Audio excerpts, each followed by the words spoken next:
සමිඳුර ප්‍රශංසා ලෝපුරා පිපසිටින සියලුම දේවදරුවන්ගේ නවසරයි. ඉතින් තවත් ලස්සන දවසක් එළිය දකින්න ස්වාමීන් වහන්සේ අපිට දැක්වූ කරුණාව නිසා ස්තුතියි. ඉතින් අද බයිබල් පාඩම් පැවැත්වෙන්නේ හේතුව මම බෙල්වුඩ් වල ඉන්නේ. ඉතින් අපි ඒ නිසා අද හැන්දෑවේ සේවය කරන අයට බයිබල් පාඩම පැවැත්වෙන්න විදියක් නැහැ. කනගාටුවෙන් දැනුම් දෙනවා. හොඳයි. ඉතින් ඊ දවස් පුරාට අපේ ජීවිත ආශිර්වාද කරපු ස්වාමීන් වහන්සේට මම මුළු හදවතින්ම ස්තුති කරනවා. අපි පෙරලගමු අද ජෝහන් තුමාගේ සුවිශේෂයේ 5 වෙනි පරිච්ඡේදයේ 2 සහ 3 කියන පද ළඟ අපි නතර වෙමු.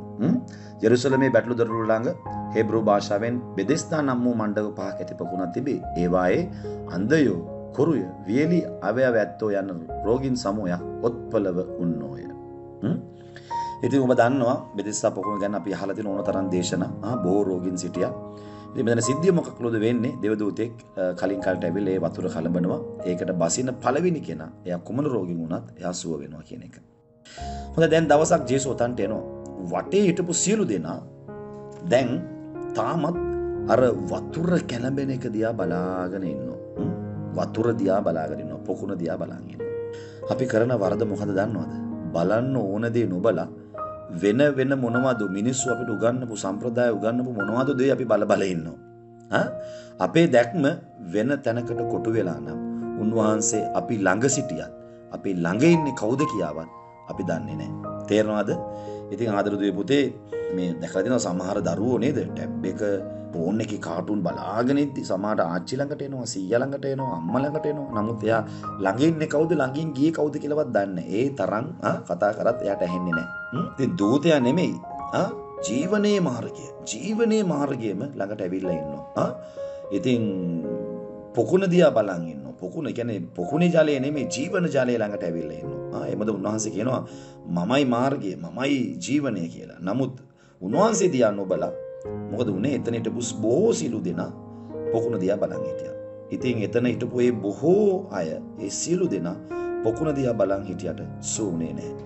උන්වහන්සේ සමග කතා කර සිටි 38 අවුරුද්දක් එතන කල්ගත කරපු ඒ මිනිසයා විතරයි එදා එතන සූනේ.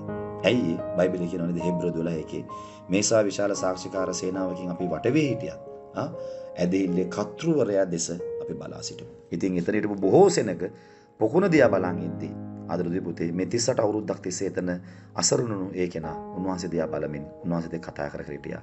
සොය ලබා ගත්තා. මං අහන ප්‍රශ්නයක්, ඔබ කොහෙද බලන් ඉන්නේ?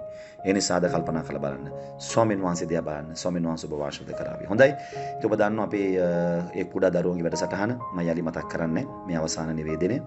ඉතින් මේ මාසේ අන්තිම වෙද්දී අපි ඒ දරුවන් ළඟට ගිහිල්ලා ඒ දේවල් අපි දෙන්න ඕනේ. ඉතින් අපිට පාසල් දෙකක් සහ දහම් පාසල් දරුවන්ගේ සමහර දේවස්ථාන හරහා අපිට ලැබිලා තියෙනවා. ඉතින් කැමැතියට පුළුවන් අපිත් එක්ක අත්වල බැඳ ගන්න. කිසිම බලකිරීමක් නැහැ. මම හැමතිස්සෙම කියනවා ඔබගේ දේවදාසයාගේ අවසරය ඕනේ මේකට. ඔබ එහෙම නැතුව ගොඩක් අය අහලා තිබ්බා මට ඔප්පු කරන්න පුළුවන්. මම ඒ අයගෙන් සල්ලි ගත්තේ නැහැ. ඒ මොකද දේවදාසයාගේ කැමැත්තක් නැතුව මේක ඔබ කරන්න එපා. ඔබ දේවස්ථානයකට යනවනම්. ඒ නිසා ඔබට කැමැති ඔබ ස්වාමීන් වහන්සේගෙන් අහන්න ඔබ අත්වල බැඳ ගන්න කැමැති නම් අද මගේ WhatsApp අංකයට 07778 628 589 07778 628 කතා කරන්න. පොඩි මැසේජ් එකක් දාන්න. ඔබට පොත් ගෙනත් දෙන්න පුළුවන්, පෑන් පැන්සල් අපේ දේවස්ථානට බාර දෙන්න පුළුවන්. අපි මේක දෙසැම්බර් 10 වෙනි දින ඒ දරුවන්ගේ අතට ලබා දෙන්න යනවා. අපි යාඥා කරමු. ස්වාමීනි ඔබට ස්තුතිවන්ත වෙනවා මේ අනුගත වචන නිසා. අද රබතාත දවසේ මේ වචනේ සම ඔබට ස්තුති කරන අතර ස්වාමීනි එසේ ස්වාමීනි අපි ඔබ වහන්සේ දිහා බලන සෙනඟක් බවට අද දවසේ පත් වෙන්න යනවා. සමිඳුනේ කතා කරනවා මාවත් අසලකී කරනවා සිරු සෙනඟත් ඔබ වහන්සේ ආශිර්වාද කරන්න. මහත්වම දයාතර බාර කරනවා. ජේසුස් ක්‍රිස්තුස් වහන්සේගේ නාමයෙන් නිසාය. ආමෙන්. ආමෙන්. ආමෙන්. ජේසුස් බේටයි මම බද සමීර. හැමෝම උට දැසනත් ශ්‍රී වචනත් එක්ක. සුබ දවසක් ඔබට.